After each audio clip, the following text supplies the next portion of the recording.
Welcome to this series, This Week in Chess. I'm about to give you all the chess news, the chess drama, and just everything you would like to know that happened in the world of chess in the last week. First, we're going to talk about the Aimchess Rapid Tournament, and this featured the likes of Magnus, Mamedyarov, and many other super strong grandmasters. Next, we'll go over to the US Chess Championships, and since the US is one of the strongest federations, there's plenty of good chess to check out there. Third, we're going to make a pit stop at the World Junior Chess Championship and see who the next stars of tomorrow are. And last but not least, we're going to talk about Hans Niemann and all of the crazy drama that is going on with that young man. So buckle up and let's get into it. First up, we have the Aimchess Rapid Tournament. This is part of a longer series of tournaments that's part of the Meltwater Champions Chess Tour. Oh my gosh. One of the big headlines here is that the future of Indian chess is very bright. And I mean like supernova bright. Because you have Gukesh D and Arjun Erigaisi, who are 16 and 19 years old respectively, who both beat Magnus Carlsen in the prelim rounds. When you think about it, between Gukesh D,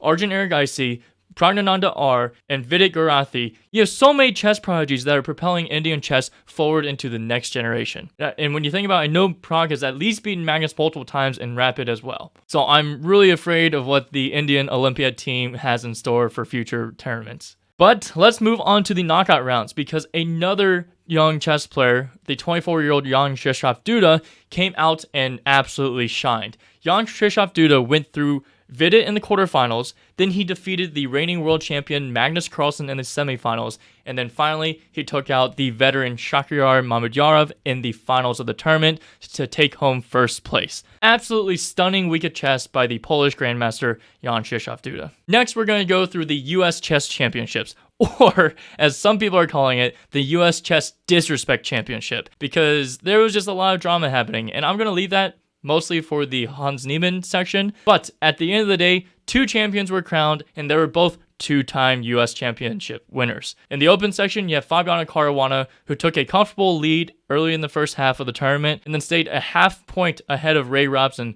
for the entire second half. And you think I'm kidding, but literally they drew every single game for the last 5 games against various opponents. So Ray Robson was never able to make that push and convert one win to try and put more pressure on Fabiano Caruana. And Fabio escapes with a very clean second half of the tournament and a second US championship crown. On the women's side, things got much crazier because Jennifer Yu, you could argue, played some of the weaker opponents in the field, but at the end of the day, this is the US Chess Championships. Everyone's strong. And she had decisive game after decisive game. She only had 2 draws in all 13 rounds. But in the first half of the tournament, she jumped up to a lead in first place. And then over the second half of the tournament, Irina Krush started steadily knocking down that distance. And in round 12, Irina Krush and Jennifer Yu played.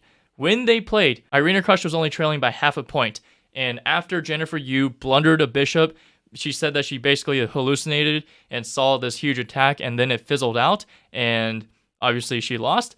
Jennifer Yu got leapfrogged. Irina Krush went from behind half a point to in first place by half a point. And on demand, after Irina Krush drew in round 13, Jennifer Yu came up with a win and forced a playoff.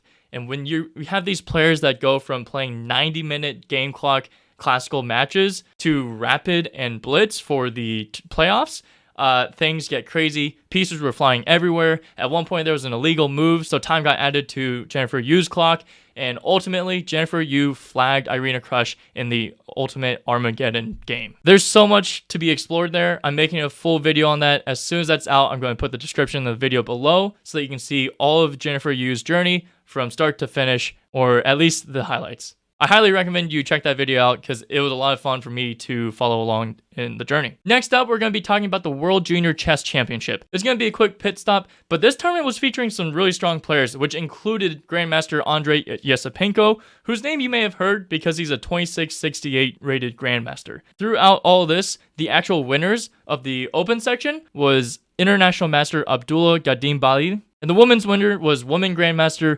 Govar Bedulayeva. I'm so sorry, I'm probably mispronouncing everyone's names, but both of these players were Azerbaijani players, and it is just crazy because the main thing that I know about Azerbaijani chess is that even though their Olympiad team is always weaker on paper, somehow the sum of the parts are always stronger than the whole, or the other way around, excuse me.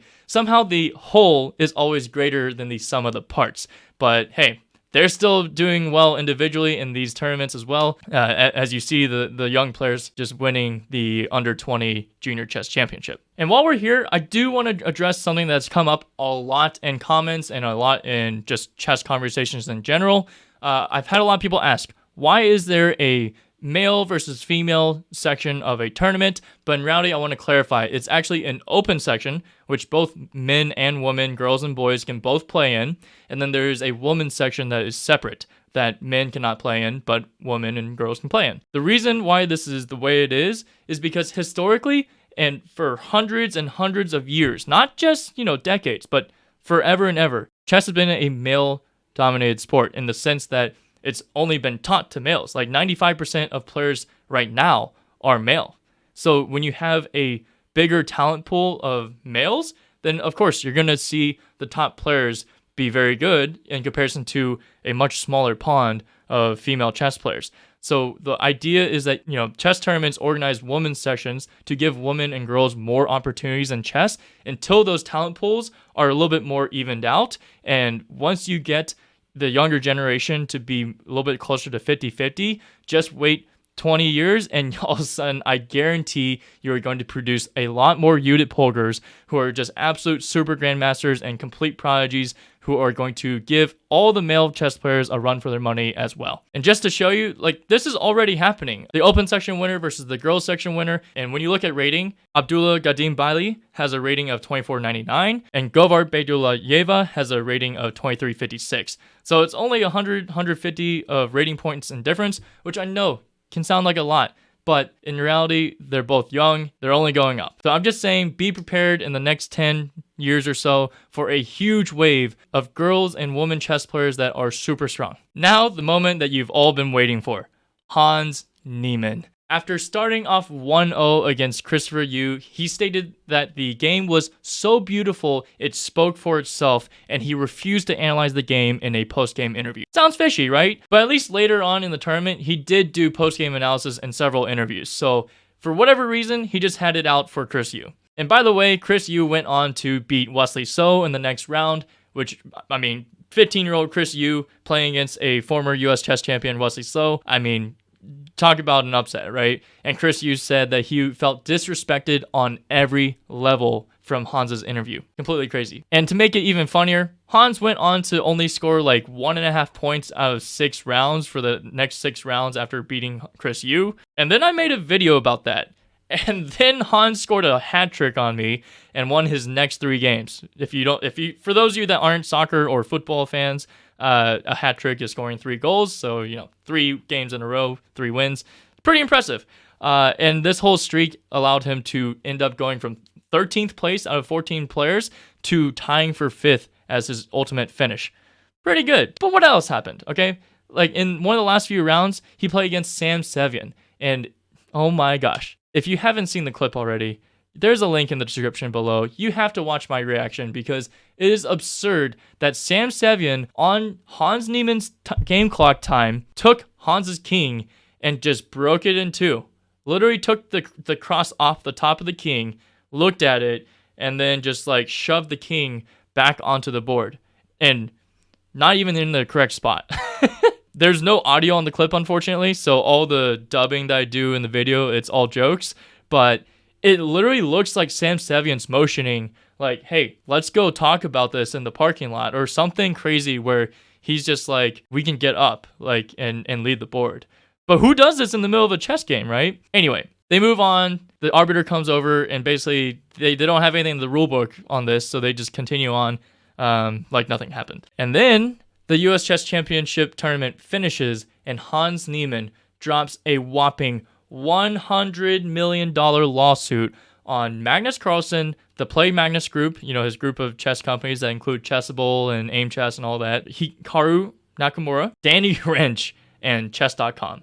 So Hans is suing all these parties for slander, libel, collusion, loss of contracts, and defamation. Is he going to win? Who knows? I had a Harvard-trained lawyer who's a friend go and look over this lawsuit, and he was poking some major holes in it. If you want to check that out, I also have a video in the description below kind of outlining some of that stuff.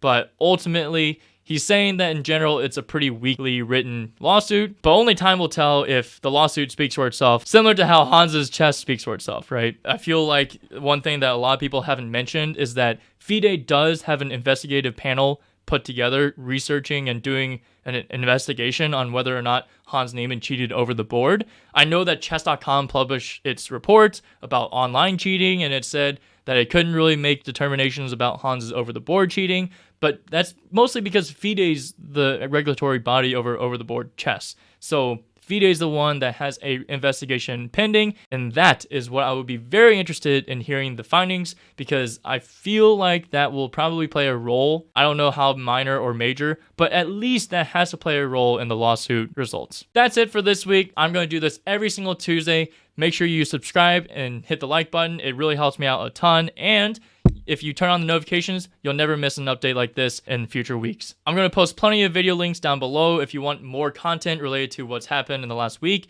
then go check out those links or check out this video right here. Happy learning, everyone.